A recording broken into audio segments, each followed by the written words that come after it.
Fala pessoal, bom, o vídeo de hoje é para falar sobre as aruanãs, né? As queridinhas aí de muitas pessoas, inclusive minhas.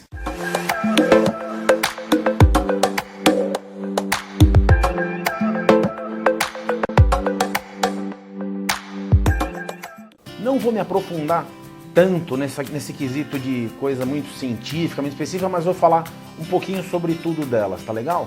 Bom, elas são animais pacíficos normalmente, né? Pacíficos e têm tendências carnívoras, então você tem que pensar direitinho, eles são onívoros, né? Mas têm tendências carnívoras, então você tem que pensar direitinho aí em questão aos companheiros de aquário que você vai manter com ela. A base da sua alimentação na natureza é feita através dos peixes, crustáceos, insetos, enfim. E muito inseto, viu? Que ela pula, inclusive fora, lá no Amazonas, muitas pessoas chamam elas de peixe macaco. Em nossos aquários, né, a gente pode mantê-las apenas com ração. Agora, se você quiser ter um complemento, quiser ter uma coisa um pouquinho mais puxando para o lado natural, por assim dizer, você pode dar insetos, você pode dar alguns peixinhos, né, filé de peixe de preferência, enfim, crustáceos também, que elas adoram.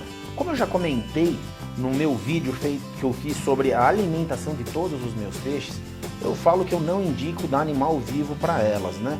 Entre alguns problemas que eu vejo, eu vou falar alguns agora. O primeiro deles é a agressividade. O animal, quando você oferece peixe, os instintos dele voltam, né? Aquele negócio da natureza, então ele acaba brigando mais, ele fica mais agressivo, ele fica mais territorialista. Um segundo motivo aí, que é um dos mais lógicos que tem, é a questão de você introduzir doenças para o seu aquário, né? Os peixinhos você não sabe de onde vem, você vai colocar. Infelizmente ninguém faz quarentena, é muito difícil quem faça.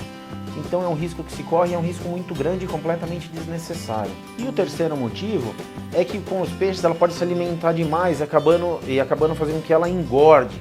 E a aruanã gorda muitas vezes acaba que dá o drop eye, tão temido drop eye. Sobre essa doença aí, o drop eye, existem muitas histórias aí, muitas conclusões sobre o que causa isso, mas não tem nenhuma que eu acredito ser definitiva. Existe a que eu acredito só.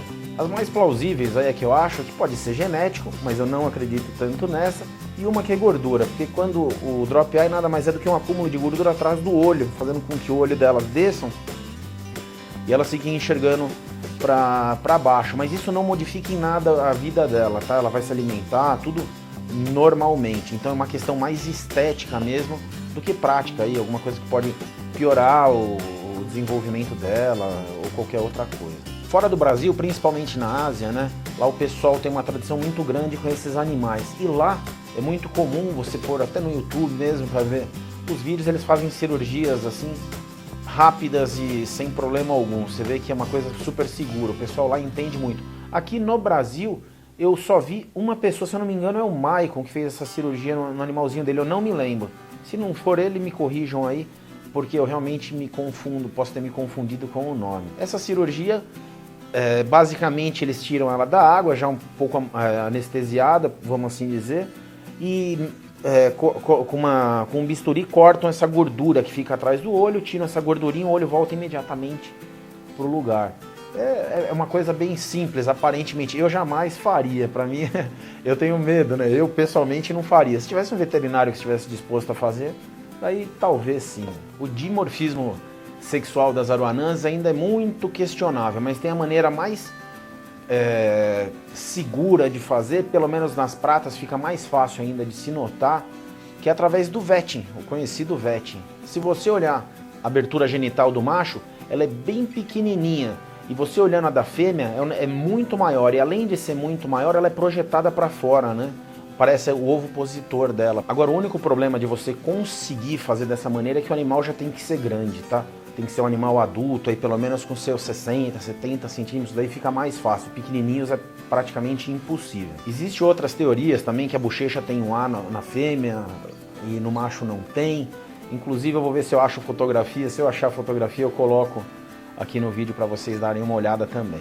Bom, as aruanãs, elas são incubadoras bocais. O que é isso? Quando a fêmea desova, o macho coloca tudo para dentro da boca dele e conforme os alevinos vão se desenvolvendo, né, eles o liberam. Essa incubação leva em torno de umas 5 semanas.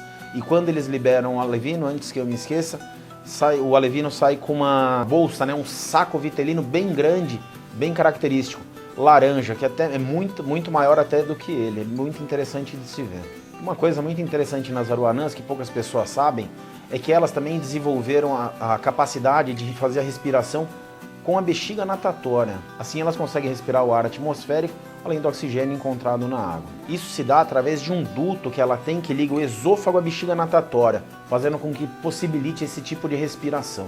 Nos aquários é muito difícil a gente notar esse comportamento. Por quê? Porque os aquários normalmente são bem oxigenados, né? Então acaba que ela sempre vai dar a preferência para o que está mais fácil, ela respira melhor pela água, ali está mais fácil, então ela não sente a necessidade de retirar o ar de fora. Caso comece a faltar oxigênio na água, aí sim ela vai procurar retirar o ar de outro lugar, né? O oxigênio de outra fonte. Sobre esse assunto de respiração em peixe, tem um vídeo do Renato Moterani que com certeza é o melhor vídeo que eu já assisti. Eu não conheço outro que chegue nem perto, eu vou deixar o card para vocês darem uma olhada nesse vídeo. Ele explica muito bem, não só sobre a aruanã, mas sobre muitos tipos de peixe. Ele realmente fez um vídeo show. Como elas são territorialistas, esse comportamento dela piora com outras aruanãs, com animais da mesma espécie. Então, para ter duas é muito difícil, realmente é muito difícil. Acaba acertando muito menos vezes do que conseguindo acertar e deixar lá dois, principalmente porque às vezes forma casal, aí pode até ser, mas é bem difícil. Então, para se conseguir fazer isso, as pessoas normalmente têm mais sucesso com 3, 4 aruanãs ou 5, mas imagina o tamanho do aquário para fazer um negócio desse, né? Bom, isso até agora foi só uma pequena introdução aí sobre as aruanãs, que vale para todas essas daí, tá? Eu falei de uma maneira bem abrangente, mas pegam todas as aruanãs. E agora eu vou começar a falar um pouquinho sobre as aruanãs que eu já tive aqui em casa e que eu tenho também.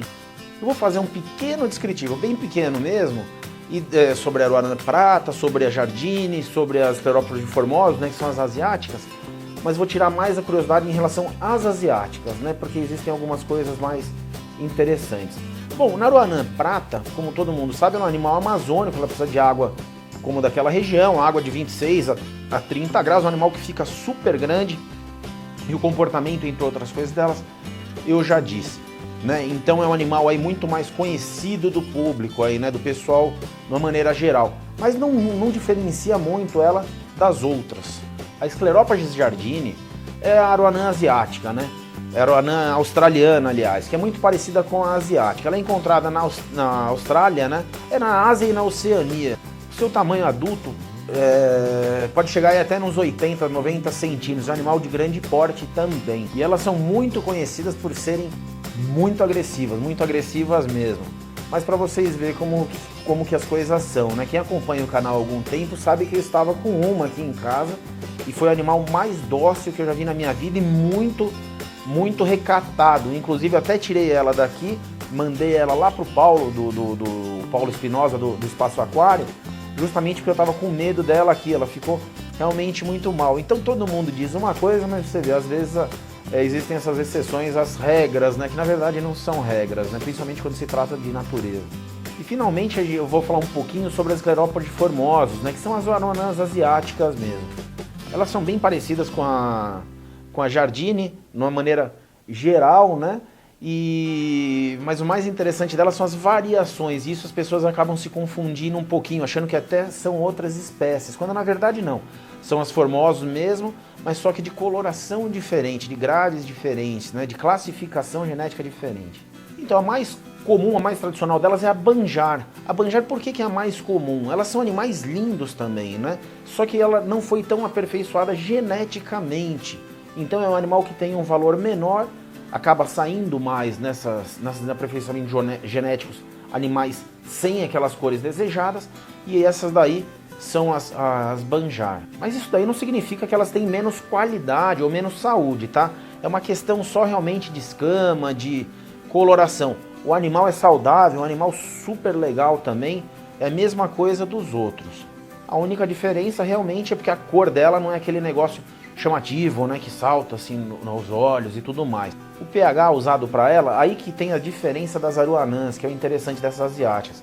O pH para Banjar deve lhe dar em torno de 6 e 7, esse é o ideal para ela. Outra aruanã que eu tenho aqui em casa é a Crossback Golden.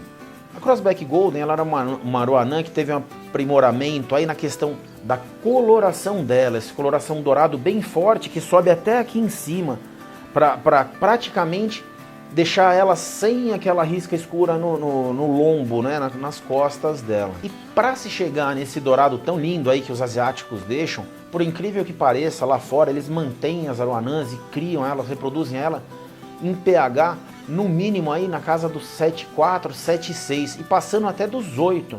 Então você vê, só para fazer essa coloração ser forte, o que muda no pH muda muito. Então é importante manter ela com pH sempre alcalino para se ter uma cor mais bonita, mais viva nela. E essa é uma grande diferença da Aroanã Crossback Golden ou de qualquer outra da linha dourada, né, das Aroanãs, para as vermelhas, que no caso eu tenho aqui a Supreme Red, né? Para você conseguir um vermelho mais intenso nessas Aroanãs vermelhas, no meu caso aqui a Supreme, você precisa de um pH oposto do pH da dourada, você precisa de um pH muito ácido. Então, para esse tipo de Aroanã, você precisa de um pH aí na casa dos 5,6, 5,4, 5,8. Então é uma diferença muito grande de um para outro. Você imagina só pela coloração. O animal é o mesmo, a espécie é a mesma, é tudo igualzinho. Só que olha a adaptação que os caras conseguiram fazer no decorrer dos anos para conseguir manter elas desse jeito. Uma vive com pH de 5 lá vive de 5 até para baixo disso. Eu não mantenho esse pH aqui, só lembrando que eu acho muito baixo. Então eles mantêm lá para ficar mais vermelho num pH aí na casa dos 5, até para baixo dos 5. Já a dourada eles colocam na casa dos 8, até mais do que 8. Então você vê a diferença gigantesca que existe entre uma e outra só pela questão de cor. E os animais aguentam, né? Devido a essa adaptação que eles fizeram ao longo dos anos. Então, pessoal, esse daqui foi um vídeo só para falar um pouquinho sobre as Aroanãs realmente, que existem muitas perguntas aí que me fazem, que eu acabei falando aqui no vídeo, então fica mais fácil do que responder um por um, né? Daí acaba que alguém não lê, as pessoas normalmente não lê as perguntas do comentário e acabam perguntando novamente. Então tá aí, não é nada muito específico, não é nada muito de profissional, mas espero que tenha sido esclarecedor para algumas pessoas aí que tinham algum tipo de dúvida e eu consegui saná-las. Mais uma vez eu agradeço as dicas de vídeo, esse vídeo também foi feito a pedido de um inscrito, espero que continuem mandando mais, que sempre que possível eu vou fazendo. Então é isso, pessoal, um grande abraço, muito obrigado e até mais, falou!